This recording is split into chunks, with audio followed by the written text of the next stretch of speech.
Alrighty, welcome back, everyone. We just talked about that Ole Miss Georgia game, a huge game down there in Oxford, and want to address something Anthony said here. Yeah, it does seem like Kirby Smart is kind of dropping a little bit more, trusting his guys, I suppose, on the back end just a little bit more. Feels like this would be a game kind of like that Texas game where they dial up a little bit more pressure, where they play a little bit more kind of zone coverage, sit back just a little bit to avoid those big time plays. But maybe he does trust his guys on the outside, especially if Trey Harris doesn't go. Maybe he does trust his guys on the outside, and maybe that is his downfall. Maybe that's why they win the game. Who knows? But it's going to be interesting to see how he approaches this defensively because this is one of, if not the best offense he's faced thus far.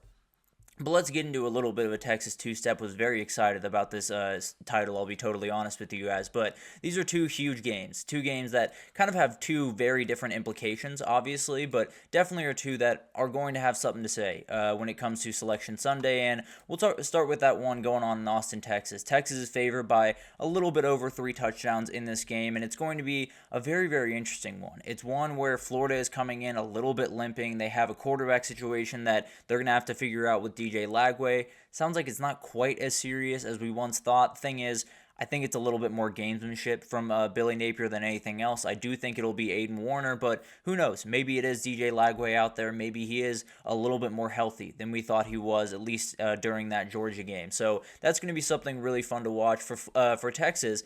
I think it's just about this offensive line. You absolutely have to get this run game going. You absolutely have to get some type of forceful nature in your offense because you've lost that as of late. You know, the first parts of the season, they absolutely dominated the Michigan defensive line, and it really felt like this could be one of the best offensive lines, maybe the best offensive line in the country, and they still have the capability of being that team, but they've gotten worked for about 2 weeks. Now, the Vanderbilt game was a lot cleaner. It was a lot better. There were still some breakdowns, and there's something that they're going to have to figure out. I talked about it. It's something that you can figure out on a bye week because it's a lot of communication. It's a lot of timing. It's a lot of things that you don't necessarily need to see an opposing team on the other side to figure out. You do need to see an opposing team on the other side to see if you have figured it out, to see if it isn't a problem anymore. So definitely something that you're going to watch for. Can they get that push? Can they get moving downhill in the run game? And then also the other part of that is, can they find the deep ball? Quinn Ewers has, I think, the ability to push the ball downfield, obviously something that he struggled with throughout his career, but he hit a big one against Vanderbilt. He hit a big one against Georgia. He has the ability to make those throws. He needs a little protection to make them because obviously he has been someone to be known to being a little bit skittish, dancing around just a little bit too much in the pocket. If you give him a little bit of time, let him set his feet, let him rip the ball, he's one of the best quarterbacks in the country. He has every ability to make this game one of the more dominating wins for Texas, but also Florida on the other side has every ability to make this one a little bit sketchy. I mean, it's one of those spots where the SEC just shows you how talented these teams are from top to bottom. Florida's physicality is very, very good, definitely can cause problems for Texas, and if they force some turnovers, this thing can get interesting in a hurry regardless of who the quarterback is for Florida. But some players to watch. I think Jarrett Gibson is someone you're going to want to watch just the rest of the year for Texas. I talked about that run game and how they're lacking a little bit of physicality. This guy is physical, no doubt about that. He's about 5'10", over 200 pounds. He will run through you, and he's definitely someone that Texas is going to need down the stretch where you want to run a little bit more power. You want to run a little bit more lead. You want to get in between the tackles and really impose your will. This is probably the guy that's going to do it, at least the most consistently. I think Quintravion Wisner has every ability to do that. Jaden Blue is a little bit different. He's a little bit more of that third down back, but I do think Jarrett Gibson is someone to watch just for Texas going forward, not just this week, but really the rest of the season. And then you got Andrew Makuba. He is someone that is coming back from a little bit of an injury that he sustained in that Georgia game, missed out on the Vanderbilt game. Very talented player. He made an incredible play in that Georgia game for the first pick that they had on Carson Beck, and he's one of those guys that has really brought together that Texas back end. If Florida is going to win this game, they're going to push the ball downfield, especially if it's DJ Lagway at quarterback. They're going to have to hit those big time plays. This back end is going to have to be ready for that, and then obviously you got to come up and run support. You got to make sure you're helping out with guys like possibly Montrell Johnson if he comes back from injury, Jaden Baugh, Jacoby Jackson, all of these guys. And Jacoby Jackson, actually the guy that I want to talk about. Montrell Johnson could be back in this game. It seems like it's still a little bit up in the air. He will not be 100%, and you're going to have to find different ways to keep this defense off balance, and you have a lot of really talented running backs. Jaden Baugh is a very, very talented freshman. Jacoby Jackson had a touchdown to tie that game late in that Georgia game. obviously didn't go their way the rest of the way, but a very talented guy that absolutely can make this game a little bit tougher, because the goal for Florida is obviously going to be to run the clock, to run the ball as much as you can, and then hit those couple of deep shots. Jacoby Jackson is hugely important, kind of for the same reason Jarrett Gibson is. He can run through you. He's a very physical guy and could wear down this Texas defense just enough to get the win. And then we got Tyreek Sapp, a really, really good edge rusher for Florida, and a guy that can totally take over this game. Especially the same way that someone like Jalen Walker, someone like Mykel Williams did a couple of weeks ago. If these tackles are not fully ready for this guy, he's going to get after Quinn Ewers, and he's going to cause some problems and possibly force a turnover or two. So definitely something to watch. One of those guys that could just walk in and be the darling of Saturday, honestly. But keys to the game, we talked about it. The Florida quarterback situation is going to be massive. I would be surprised. I'll put it this way. I would be surprised if they're able to win this game without DJ Lagway. That being said, if he does play, how close to 100% is he? Can he push the ball downfield the way he wants? Can he run the ball? That was the big time thing that I felt like was keeping that Georgia defense off balance. If he can't do that in this game, it might be a little bit of an uphill road. So definitely something to watch. I expect it to be Aiden Warner, but obviously we will update you throughout the week, and we'll see what happens there. The Texas O-line against the Florida D-line. This is a very athletic Florida defensive line. Obviously not the one that necessarily jumps off the page, the same way Georgia's does or the same way Ole Miss's does or a couple others around the conference. It's a very talented group. It is a group that absolutely is super athletic, super long, can do everything that you want them to do. The Texas O-line has struggled recently. They've had a number of collapses in pass protection. They've had a number of misses in communication. We'll see if that's figured out, and if it's not, this Florida D-line could be the reason that they go in and get a big-time upset win. And then you got to find Quinn Ewers' groove. It feels like he kind of found it against Vanderbilt. Obviously, had the 2 picks both on tipped balls, so I'm not going to hold that against him. But it completed 17 straight passes in that game. It was one of those performances that you feel like he's pushing in the right direction again. If he can get back to that, week 2 Michigan form, it's going to be a really, really hard team to beat and could be rolling downhill the rest of the way. I'm going to go with Texas here. I could go out on a limb and pick Florida, but with the quarterback troubles, with all of the different things happening, I think it's just going to be a little bit too much. I think that Texas offensive line will start to play a little bit better.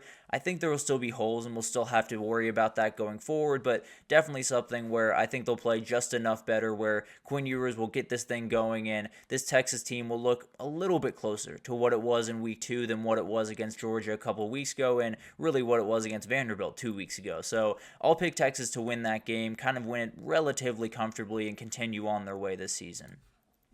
Then you got Colorado, Texas Tech. This is one that I cannot wait for. I am so excited for this game. It is going to be an absolute battle at 4 p.m. in Lubbock, Texas, because this one's huge. It is an outright elimination game for the Big 12, for the CFP race, and for a lot of fans who feel really good about their teams right now. They lose on Saturday. There's a lot of people that are angry. I promise you, for a fact, Texas Tech fans, if Colorado walks down there and gets a win, they're going to be really mad. If Colorado goes down there and misses out on a golden opportunity to possibly turn a corner as a program, they're going to be very mad. So it's going to be a very fun battle back and forth, and I think for Colorado, it's really just about their mentality, kind of the same way it's been all year, and they've been able to answer the bell time after time. They've played really, really incredible football, really since that Nebraska game.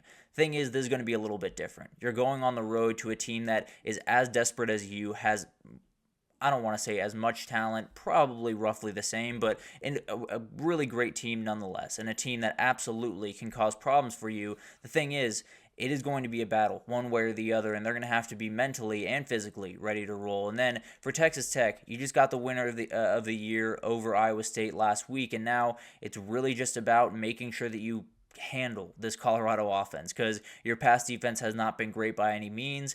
If Colorado can take advantage of that the way that they want to, it is going to be a wrap. You're not going to be able to keep up with this offense. So the defense is going to have to step up. I think on the other side, the run game for Texas Tech has every ability to take over this game. We talked about Taj Brooks, and we'll talk about him here in a second, actually. But he's a very, very talented player and someone that can really cause tons of problems for you and really just take over this game by himself. So it's an elimination game. No doubt about that. In the world of the 12-team playoff, we get to know where these elimination games are. So this is going to be one in Lubbock, Texas, and we'll see who can come out on top. It's probably going to be the team that can just keep their wits about them the best.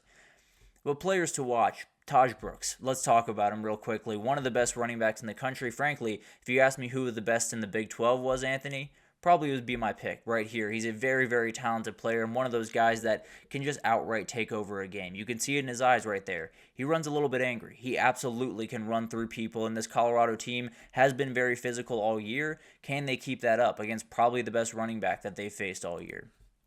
And then you got A.J. McCarty on that back end. We talked about it. This Texas Tech pass defense has not been great. It's been giving up a ton of yards per game. Even last week, gave up a number of big plays to Jalen Noel.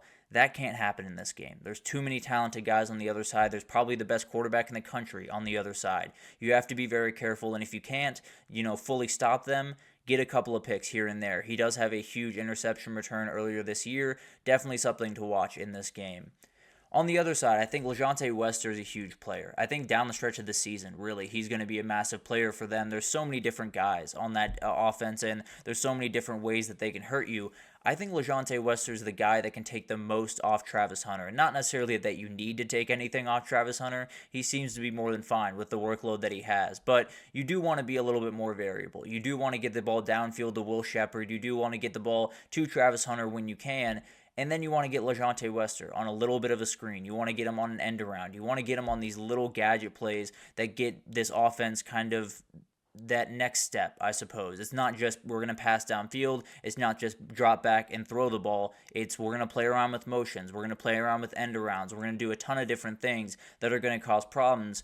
This is the guy that kind of opens that part of their offense, and I think they've done a great job of utilizing him thus far. I think they might just get a little bit more creative with number 10 going forward. And then you got Levante Bentley on the other side of the defense. These linebackers have been playing really good football for Colorado. It hasn't been perfect necessarily. They've missed a couple of times, and in that Nebraska game, it definitely was a little bit of a struggle. They've played really good football since then. They've been all over the place. These edges have been incredible, but in the middle of the defense, they've been able to be at least stout enough against the run. It hasn't been perfect, but it absolutely has been a whole lot better than last year, and should be enough to beat this Texas Tech offense. Now, the Texas Tech offense can absolutely pass the ball around too. So it's going to be a fun kind of battle, and we'll see which way Texas Tech leans a little bit more, because it's going to be a battle of styles, and you're going to have to figure out just where the openings are on this Colorado defense. But some keys to the game, Texas Tech pass defense. We've talked about it a lot. They're giving up 282 pass yards per game. If they do that on Saturday, they are going to lose, plain and simple. If they allow that amount of yards, and frankly, Shedeur Sanders will probably get a little bit above that, you're going to have some problems. If they can get a couple of INTs, maybe you get yourself back into the game, but they're going to have to make some big plays. They're going to have to be in coverage very, very well, and possibly it's just, play 3 high shell, make sure that no one gets by you, and live with the consequences of that. And we'll see what happens there, but it's going to be a battle, and they're going to have to make sure that they are fully ready to go. And then Colorado's physicality. It has been great all year. It has probably been the most impressive thing to me, frankly, about this Colorado team is just their outright physicality every single week. That being said, Taj Brooks coming downhill is a different level of physicality. It is going to be very, very tough to fully stop this guy, and definitely be something that it's going to take everyone. It's not just about the interior defensive linemen. It's not just about the linebackers. It's about the safeties. It's about the corners. It's about the edges. It's about everyone on that defense, just making sure that you can get those guys on the ground, especially number 28, but all of the guys that you're going to have to deal with, and really just this offensive line in general, you're going to have to make sure that you can handle the physicality level, and frankly, it seems like they can, but there's going to be a little bit more of a step up than they faced before. And then win or go home. It's going to be a little bit of an interesting battle here, because this is a high-pressure environment. It is going to be totally dependent on which team can really kind of keep their cool, keep their composure, and then rise when the moment really matters. And it's going to be really interesting to watch, because it's going to define the season in a lot of ways for both these teams, if they go out and win this game or if they struggle in it. And frankly, I think Colorado gets this one. I think the pass offense is just going to be too much. I think Shedeur Sanders is finding such a groove. He probably should be more in the Heisman conversation than he is, but